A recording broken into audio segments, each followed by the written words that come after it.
সম্মানিত দর্শক, আসসালামু আলাইকুম।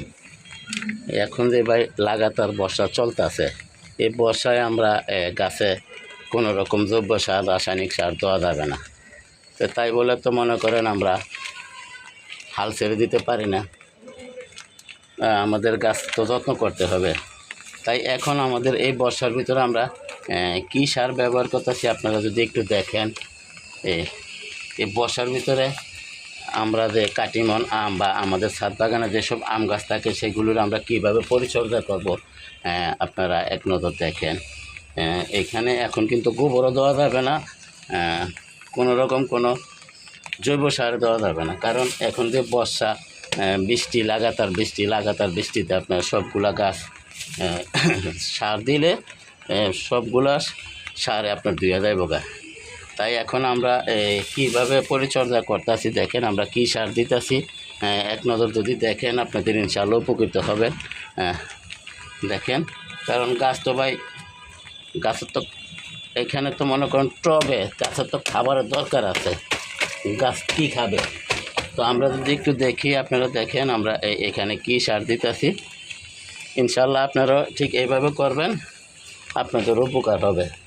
এই বর্ষায় আমরা কাটিমন আম গাছের যে সার ব্যবস্থা, আমরা কোনো রকম কোনো সারে দেওয়া যাবে না ভাই।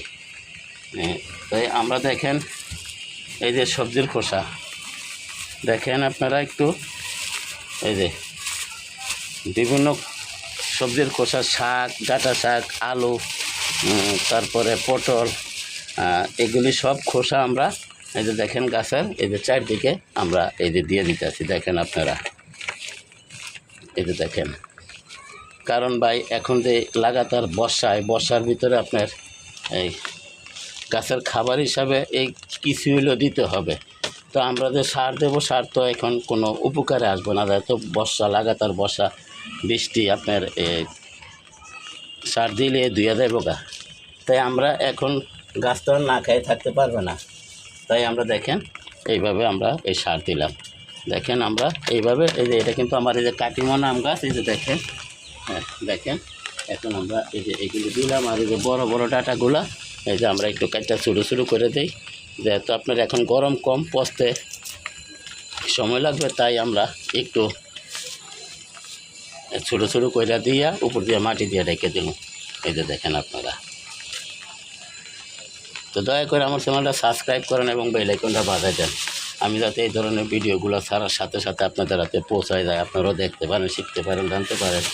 এই বর্ষায় আমরা ঘরোয়াভাবে যে সারগুলো দেব, আমাদের ঘরে যে তরকারি কাটা হবে, যে সবজি কাটা হবে, তার এই সিল্কাগুলো আমরা গাছে দেওয়ার চেষ্টা করব। তাহলে আমাদের গাছের ইনশাআল্লাহ ক্ষতি হবে না। যেহেতু আমরা এখন কোনো সার দিতে পারবো না, কোনো রকম কোনো কিছুই দিতে পারবো না, তাই আমরা যদি এভাবে করি তাহলে আমাদের গাছের আর কোনো ক্ষতি হবে না। ইনশাআল্লাহ এই তরকারি খোসা আস্তে আস্তে পচে একটু সার হবে, গাছও খাবার পাবে। তো সবাইকে ধন্যবাদ জানিয়ে আজকের মতো এখানে রাখি। আসসালামু আলাইকুম ওয়া রাহমাতুল্লাহি ওয়া বারাকাতুহু।